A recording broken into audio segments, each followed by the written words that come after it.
但凡当年紫霞仙子换个人演的话，估计这个角色就会逊色很多。早知道你有问题，现身吧！哦，原来是二郎神和南天门的四大天王。你是神仙，怎么能动凡心？神仙也好，妖怪也好，见只有我跟我的意中人能拔得出。就算他是妖怪，我也会一生一世的跟着他。为了寻找所谓的天命意中人，紫霞仙子私自下到凡间。她和姐姐本是佛祖日月神灯里缠绕在一起的灯芯，扬言谁能拔出她的紫青宝剑，就会和对方原地结婚。这种举动让仙界感觉受到奇耻大辱，于是二郎神这才奉命前来捉拿。然而万万没想到，佛祖座下的一个小小灯芯，却能力战天庭第一战神以及四大天王而不落下风。不仅如此，在紫青宝剑出鞘之后，只一剑就斩断了二郎神头顶冠帽，接着更是一剑一道剑气，拦腰斩断了四大天王所持兵器。见物理攻击打不过，持国天王魔里海赶紧拨动弦音。紫霞见状，立即举起手中银锁精灵，稍微晃动一下后，便散掉了魔里海的音波攻击。二郎神见状，赶紧开天眼帮忙，结果却打在紫霞反弹模式上，瞬间将攻击还给到魔里海身上。紧接着，紫霞继续晃动精灵，将这群天兵天将迷惑得没了神智，这才心满意足的飞身离开。可怜二郎神一舞过后，才逐渐清醒，当即撂下狠话：此事不准乱说。谁知一回头，却发现哮天犬正和凡间土狗有了肌肤之亲，连他都动了凡心。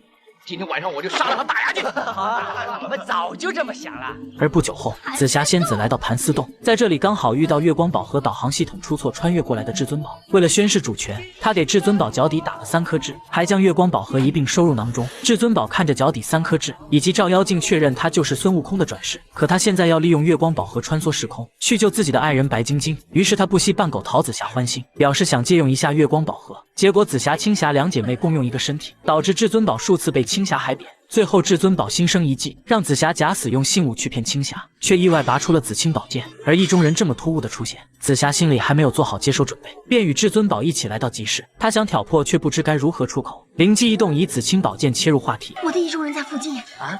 紫青宝剑发出嘟嘟的讯号，哪来的嘟嘟声？嘟嘟嘟，对不对？你嘟的，宝剑没嘟啊！哎呀，我知道你听不见，我才嘟给你听的嘛。像大多暗恋女孩一样，紫霞想得到，却又害怕遭到拒绝，因为至尊宝毕竟已心有所属，现在自己横插一脚，怎么觉得都有点尴尬，不好意思。结果至尊宝这个老六不知道紫霞在说自己，还傻呵呵的传授追爱经验。他有老婆怎么办？你管他那么多，上天安排的最大嘛。真的？上天安排的还不够你臭屁的啊！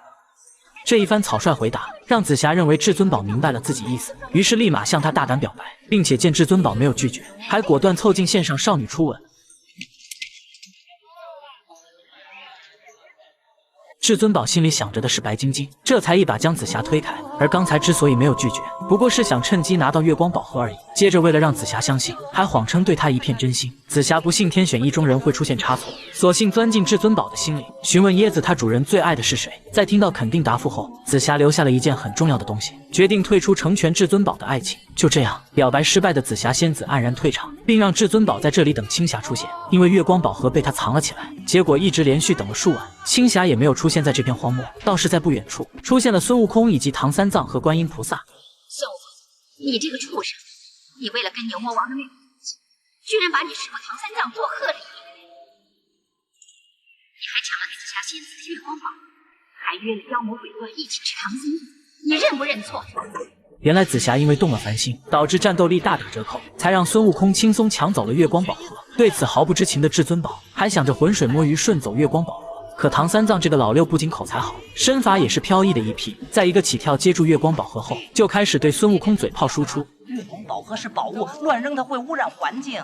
唉，砸到小朋友怎么办？就算砸不到小朋友，砸到花花草草也不好吗？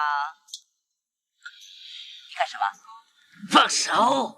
哦，你想要啊？你想要说清楚了就行了嘛。你想要的话，我会给你的。你想要，我当然不会不给你了。不可能，你说要我不给你，你说不要我却偏要给你，大家讲道理嘛。现在我数3下，你要说清楚你要不要。我靠！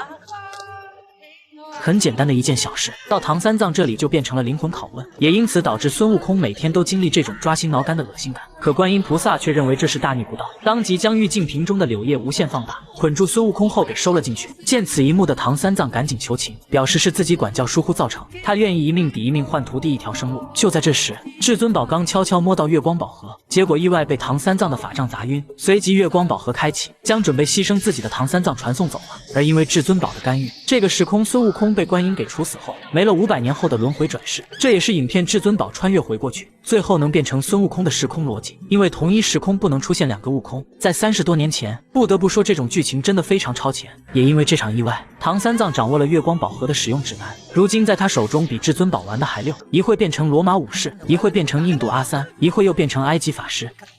他哪来的？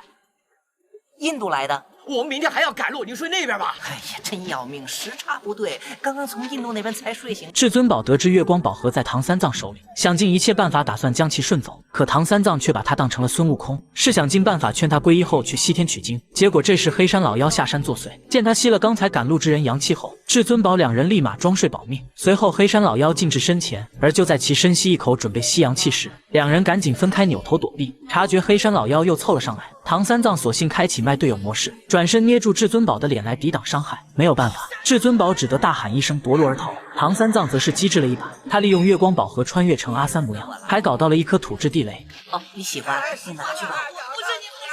我徒弟叫我了，拜拜。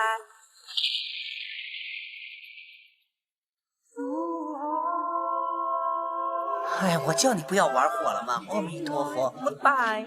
可不料一波未平一波又起，两人前脚刚甩掉黑山老妖，转头又被牛魔王给堵住了去路。随后至尊宝被换上新郎喜服，等着迎娶牛魔王的妹妹牛香香为妻。观音菩萨追了孙悟空3天3夜，就是为了阻止群妖吃掉唐三藏。结果冥冥之中自有天命，现在成了至尊宝代替孙悟空成了主角。与此同时，牛魔王宣布前几天救了一位仙子，双方情投意合，准备趁着妹妹大喜来个双喜临门。在随后的介绍环节，至尊宝才发现女子居然是紫霞仙子，而紫霞见至尊宝身穿喜服，新娘却不是她所谓的挚爱白晶晶，心里顿时感觉受到了欺骗。原来自己的意中人是这么无情无义。